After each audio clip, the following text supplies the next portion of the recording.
I never expected her to remember my name, let alone the way I take my tea. It started with the radiator. That old metal thing in my apartment made a knocking sound every night at exactly 11:43 p.m., like it had a pulse. I'd lie there staring at the ceiling, counting the gaps between the sounds, pretending I wasn't waiting for my phone to light up. It never did. She lived upstairs. I knew that because the first morning I moved in, I found her crouched near my mailbox in the hallway, sorting envelopes with a pencil tucked behind her ear. She didn't look up right away, just said, "You're in 2B, right?" Like she'd already decided I was. "Yeah," I said, "that's me." She nodded once. "The radiator's temperamental. Don't panic." That was it. No welcome speech, no landlord smile, just information. Her name was Farah, mid-40s, maybe a little more. There were faint lines near her eyes that only showed when she looked at something too long. She wore soft cardigans even when it wasn't cold. Her nails were always unpainted, clean, practical. I noticed that before I meant to. The first time she knocked on my door was about the noise. I opened it half asleep, hair a mess. She held a small thermos in one hand and a wrench in the other.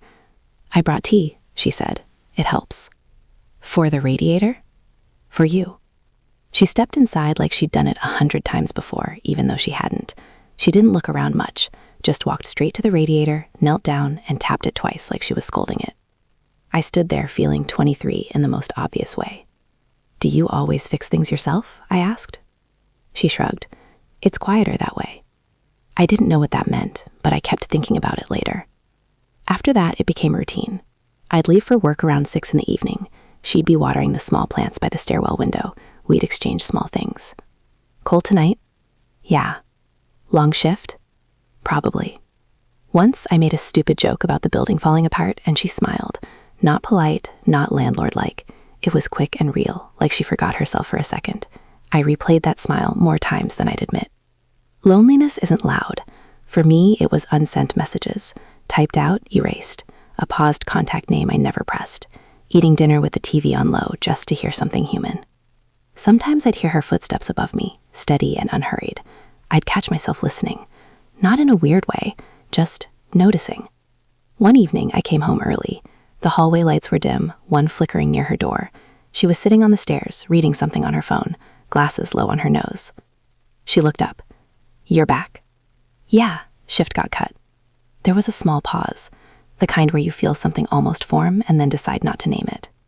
"You can come up for tea," she said, too casually. "If you want." I nodded like it was nothing. "Sure." Her apartment smelled faintly of cardamom and laundry detergent, clean but lived in. There was a folded blanket on the couch, a mug with a faint crack near the handle. I noticed her hands when she poured the tea, steady, careful, a thin silver ring on her right hand. "You don't talk much," she said, sitting across from me. "I do, just later." She let out a quiet breath that almost sounded like a laugh. We didn't say anything important, just work, the weather, the radiator. But at one point I caught her looking at me in a way that didn't feel like landlord or neighbor. It felt like she was memorizing something. I looked away first. That night, back in my apartment, the radiator didn't knock. At 12:17 a.m., my phone buzzed. A message from her. "Did you get home safe?" I stared at it longer than I should have, because she lived upstairs, and somehow that question felt like the beginning of something neither of us had said out loud. I didn't answer her message right away. I stared at it. "Did you get home safe?" I almost typed, "You live upstairs." Instead, I wrote, "Yeah, thanks." 3 dots appeared, disappeared, came back. Good. Sleep. That was all. But it didn't feel like nothing. After that, it changed in small ways, not obvious ways, just softer ones. She started leaving the hallway light on when I worked late, said it flickered less that way. I started fixing things without being asked, tightening a loose stair rail, carrying grocery bags up before she could protest. "Tenant of the month," she said once, handing me a glass of water. "Do I get a prize?" She tilted her head. "Don't push it." But she was smiling. One Sunday afternoon, the power tripped in the building. We were both in the hallway when the lights cut out. She sighed. "Basement breaker." "I'll come." "You don't have to." "I know." The basement was colder than I expected. She held her phone flashlight steady while I flipped switches like I knew what I was doing. Dust hung in the air. Too quiet. "You're good with this stuff," she said. My dad made me learn. I don't know why I said that. I don't usually bring him up. She didn't look at me right away. Is he still... No. I cleared my throat. Not for a while. She nodded slowly, like she understood more than I'd explained. I'm sorry. We stood there a second too long. The breaker clicked back on upstairs, but neither of us moved immediately. My son used to hate coming down here, she said softly. Said it smelled like endings. I blinked. Your son? He's 21. Lives with his father now. She shrugged, but it wasn't casual. College, distance, life. I did the math in my head before I could stop myself. 21. That's when the risk settled in properly. Not dramatic, just heavy. I imagined someone asking, "How do you know her?" And me answering, "She's my landlady." Not saying the rest. Back upstairs, she made tea without asking. I watched her hands again, steady, careful. That silver ring caught the light. Why did he move? I asked, then regretted it. She stirred her cup slowly. Because I asked for a divorce. There it was. Not loud. Not broken. Just true. I wasn't unhappy, she added. I was invisible. The word sat between us. I wanted to say something profound. Instead, I folded the napkin on the table into smaller and smaller squares. You don't seem invisible, I said finally. She looked at me then. Really looked. Most people don't notice what's right in front of them, she replied. Silence settled, but it wasn't empty. The clock in her kitchen ticked too loudly. Outside, a car passed. I became hyper-aware of the space between us on the couch. Not far, not close enough. I imagined reaching for her hand, just to see. I didn't. She stood to rinse the cups. I followed without thinking, drying them with a towel. Our shoulders brushed once. Accidental. We both paused like it had been louder than it was. You're young, she said quietly, not looking at me. I know. You should be out, building something. Maybe I am. She glanced at me sideways, a flicker of something, doubt maybe, or fear. When I left, she walked me to the door. That had never happened before. Good night, I said. She hesitated. Then she reached up, just slightly, and fixed the collar of my shirt. Her fingers barely graced my neck. There, she murmured. Better. It was nothing. It was everything. I don't know why that moment stayed with me. Maybe because it felt like someone finally saw me. The first time she didn't answer my knock, I told myself it meant nothing. It was Thursday. Same as always. I'd brought up the mail she'd left in the wrong box. An excuse, maybe. I knocked once. Twice. No sound. I stood there longer than necessary, listening to the quiet. The hallway light buzzed faintly above me. Later that night, I heard her door open, soft footsteps, then close again. The next morning, she was already outside watering the plants. Hey, I said. She didn't look up immediately. Morning. Her voice was even. Too even. You were out yesterday? I had dinner. Oh, I nodded like that made sense. That's good. She adjusted one of the pots, though it didn't need adjusting. You don't have to bring the mail up anymore. I'll check it myself. Something small tightened in my chest. It's not a problem. I know. Still. I went to work that evening distracted, imagining things I didn't want to imagine. Some man sitting across from her, laughing, asking about the divorce like it was a casual story. It shouldn't have bothered me, but it did. When I got back close to midnight, her kitchen light was on. I could see it from the street. I stood there longer than I should have, staring up like an idiot. My phone buzzed. Not her. Just a group chat I'd muted months ago. Upstairs, the light switched off. The next few days, she kept conversations shorter. Polite. Clean. Rents due Monday. Yeah. Boiler might need servicing. Okay. No tea, no lingering in doorways. I told myself I'd imagined the shift, that maybe I'd leaned too far into something that wasn't mine to lean into. Saturday afternoon, I was fixing the loose hinge on her front door when her phone rang inside. She stepped away to answer it. I didn't mean to listen. I just couldn't not. Yes, he's still here, she said. A pause. No, it's fine. Her voice lowered, softer, defensive. When she came back, she avoided my eyes. Everything okay? I asked. It's my son, she replied. He might visit next week. Oh, I wiped my hands on my jeans. That's good. He's your age. The sentence landed heavier than she probably intended. We stood there, the unfinished hinge between us. I know how this looks, she said quietly. Like what? She exhaled slowly. Like I'm forgetting my place. I felt something flare in me. Not anger, something else. And what place is that? She didn't answer. Instead, she stepped closer, just enough that I could smell her shampoo. Clean, familiar. This can't become something, she murmured. My brain said agree. My body didn't move. What is it now? I asked. She searched my face like she was trying to find the safest version of me. I don't know what you want, she admitted. I almost laughed at that, because I didn't either. Not clearly. Just her, near me, looking at me the way she did when she forgot to look away. I don't want to make your life harder, I said. She studied that. Long enough that my pulse started to feel loud. You already are, she whispered. Not cruel, just honest. Her hand lifted, hesitant, like she meant to touch my arm. It hovered there, inches away. I could have closed the distance. I could have. Footsteps echoed in the stairwell downstairs, someone entering the building. We both stepped back at the same time. The moment snapped. Clean. She cleared her throat. Thank you for fixing the hinge. Yeah.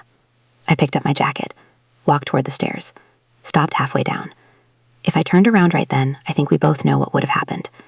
I didn't. But neither of us closed our doors right away. The week her son was supposed to visit, I stopped going upstairs. Not dramatically. I just adjusted.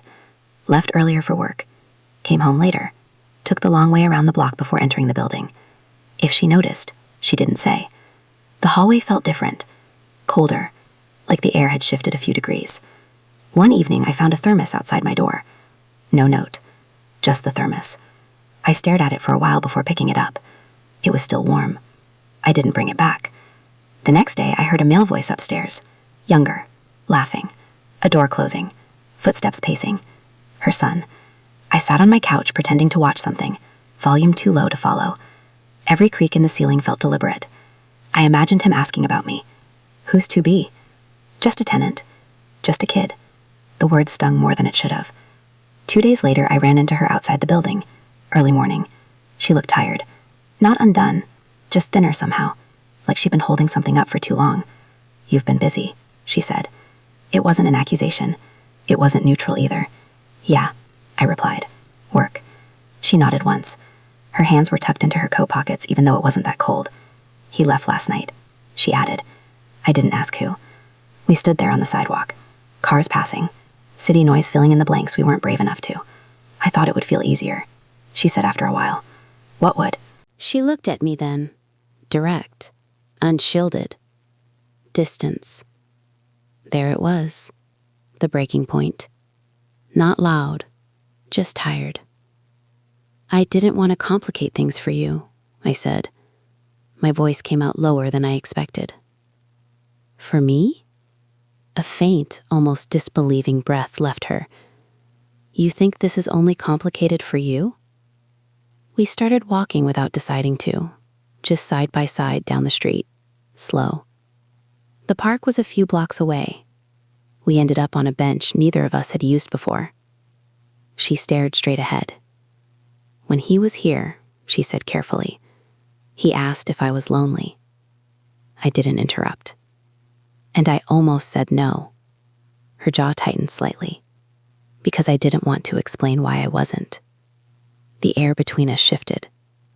You don't owe anyone explanations, I said. She turned toward me. That's easy for you to say. Why? Because you're at the beginning of things. Her eyes searched mine. I'm supposed to be at the part where I figured them out. I let that sit. A dog barked somewhere behind us. Leaves scraped against the pavement. I don't feel like the beginning, I said quietly. I feel like I'm already late. Her expression softened at that.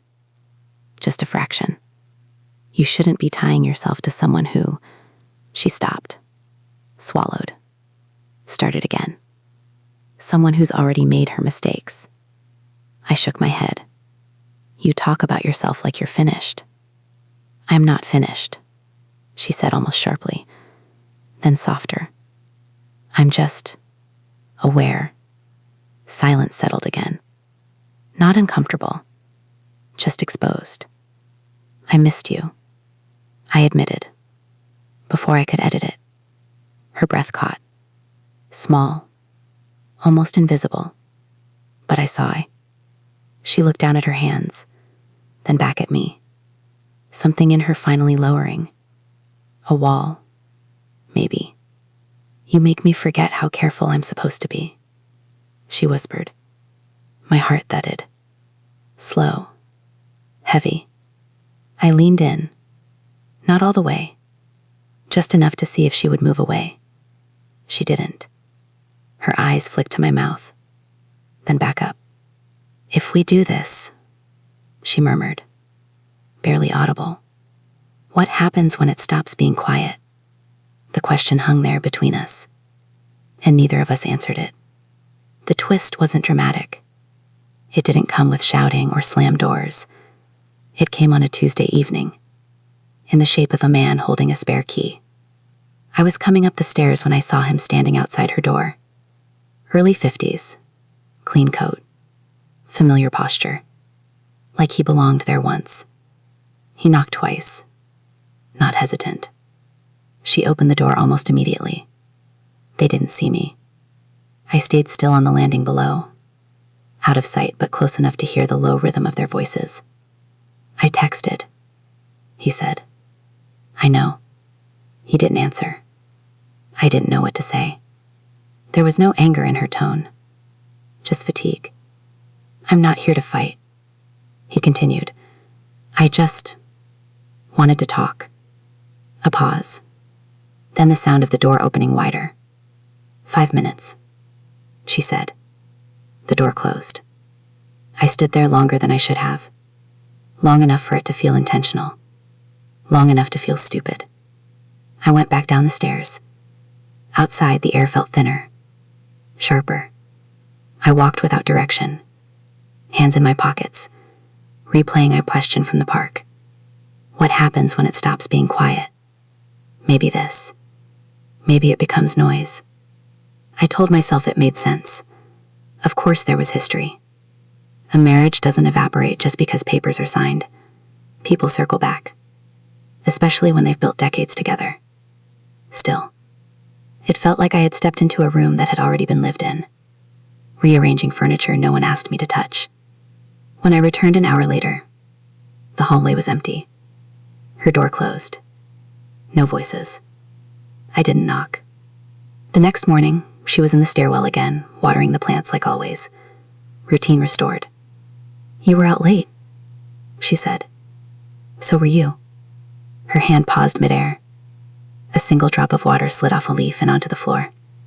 He came to return some documents, she explained. Tax things. I nodded. Right. She watched me carefully. It wasn't what you're thinking. I'm not thinking anything. That's not true. We held each other's gaze a second too long. I was married for 23 years, she said quietly. Sometimes that doesn't shut off just because you want it to. I know, I replied. But I didn't. Not really. That evening, I skipped coming home right away. Sat at a cafe 2 blocks away until it closed. Watched couples through the window. Watched older ones especially. The way they leaned into each other without thinking. I wondered if that's what she missed. Stability. Familiarity. A shared history that didn't need explaining. Where did I fit into that? A chapter? A detour? My phone buzzed at 11:02 a.m. Are you avoiding me? I stared at the message. Typed, no. Deleted it. Typed, I just don't want to complicate things. Deleted that too. 3 dots appeared. Disappeared. Another message came. He asked if I was seeing someone. My pulse shifted. I didn't answer him. I read that line 3 times. Hope rose fast, sharp, immediate. Then confusion right behind it. Why didn't she answer? Because there was nothing to say? Or because she didn't know what we were? I typed, "And are you?" My thumb hovered over send. If I pressed it, the quiet would break. We'd have to define something, claim it, risk it. Upstairs, a light switched off. I didn't send the message. I didn't knock on her door. I didn't feel heartbroken. I felt paused, like life forgot to finish the sentence. I knocked before I could change my mind. It was almost midnight. The hallway light hummed above me, same as always. My heart felt louder than the sound. There was a pause inside. Footsteps. Then the door opened. She looked like she'd been awake for hours, hair loose, no cardigan this time, just a plain gray sweater and tired eyes. "I thought you were avoiding me," she said softly. I was. She didn't step aside immediately, just searched my face like she was deciding something. "Can I come in?" Another pause. Then she moved back. Her apartment felt smaller than usual, or maybe I just felt more aware of it. The clock in the kitchen ticked. A mug sat untouched on the counter. Tea gone cold. "I didn't answer him," she said before I could speak. "I know." He wanted to know if there was someone else. Her hands rested flat against the counter, fingers spread slightly, grounding herself. I didn't say yes. I swallowed. "But you didn't say no." She looked up at that, not defensive, just honest. "Because if I say yes, it becomes real." The word settled between us. "I don't want to be something you can't explain," I said. My voice came out steadier than I felt. "Or something you're ashamed to say out loud." Her jaw tightened slightly. "I'm not ashamed of you." "Then what is it?" She hesitated, and that hesitation hurt more than if she'd pushed me away. "It's the gap," she said finally. "The years. My son. The way people look at things they don't understand." A breath. "I've already broken one life trying to find my own." "You didn't break it," I said quietly. "You don't know that." Silence again. Thick, but not hostile. Just fragile. I stepped closer, close enough to see the faint crease between her brows, close enough to notice she was trembling. Barely, but there. "I'm not asking you to promise me forever," I said. "I'm not asking you to rewrite your past." My throat tightened. "I just don't want to keep pretending this is nothing." Her eyes flicked down to my hands, then back up. "You're young," she whispered. "I know." A small, almost humorless smile. "You've said that. And you deserve something uncomplicated." "Maybe I don't want uncomplicated." That landed. She closed her eyes for a second. When she opened them again, something had shifted. Not recklessness, not surrender, just decision. "If we do this," she said slowly, "it won't be secret." My pulse stumbled.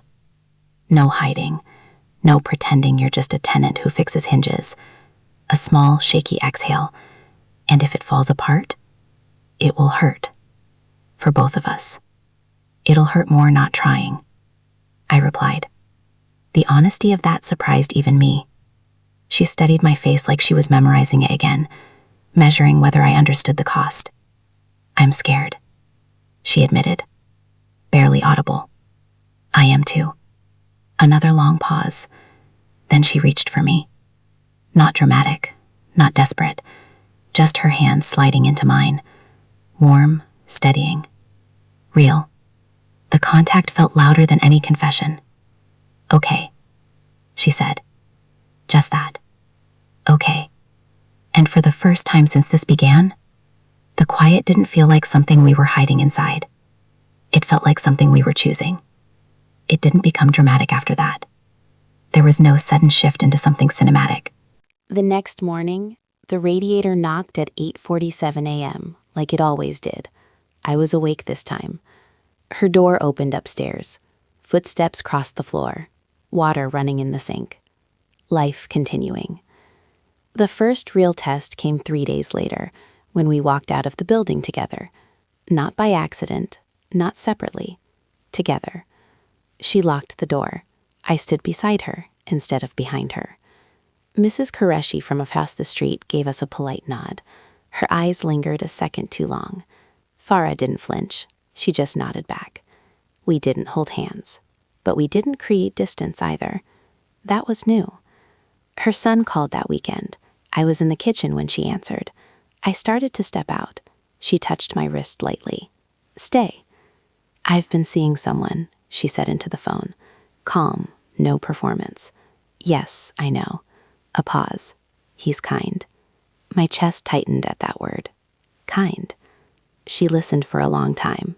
Didn't argue, didn't defend. Just steady. When she hung up, she didn't look relieved. She looked settled. Well, I asked. He'll adjust, she said. Then softer. So will I. We fell into something that didn't need defining every day. Some mornings I still left early for work. Some nights she fell asleep on the couch before I came upstairs. We never moved fast. Tea remained tea. Black coffee remained black coffee. Sometimes we sat on that same park bench, not touching, just watching people pass. The question she once asked, what happens when it stops being quiet, didn't feel sharp anymore. It had stopped being quiet. It just hadn't become loud. One evening, months later, I found her in my apartment instead of the other way around. She was standing by the radiator with a screwdriver. It's knocking again, she said. You don't have to fix everything, I told her. She gave me a look. I know. But she tightened the valve anyway. We cooked more often now. Simple food. Shared silence. I'd catch her watching me sometimes, not memorizing anymore, just present. The gap between our ages didn't disappear. It just stopped being the loudest thing in the room. We argued once about something small, groceries, I think. She went quiet. I almost retreated into old habits. But instead of pulling away, she said, don't disappear on me. So I didn't. That was the difference. On a random Tuesday, almost a year after the thermos incident, I woke up upstairs instead of down. Sunlight through her curtains, the clock blinking 8:47. She was already awake, reading. You're staring, she murmured without looking up. I know. Why? I thought about it. Because she wasn't a secret anymore. Because the hallway didn't feel colder. Because I wasn't counting gaps between radiator knocks, waiting for my phone to light up. Just making sure you're real, I said. She lowered the book, a small smile. Not the quick one from the beginning, something steadier. I am, she replied. And she reached over, adjusting my collar the way she had that first time, fingers brushing my neck, grounding me. It wasn't fireworks. It was warmth. The kind that doesn't ask to be announced. Sometimes love doesn't arrive loudly. It just stays long enough for you to stop bracing for it to leave. And that was enough. Did this story stay with you? What kind of quiet, real love stories do you want to hear next?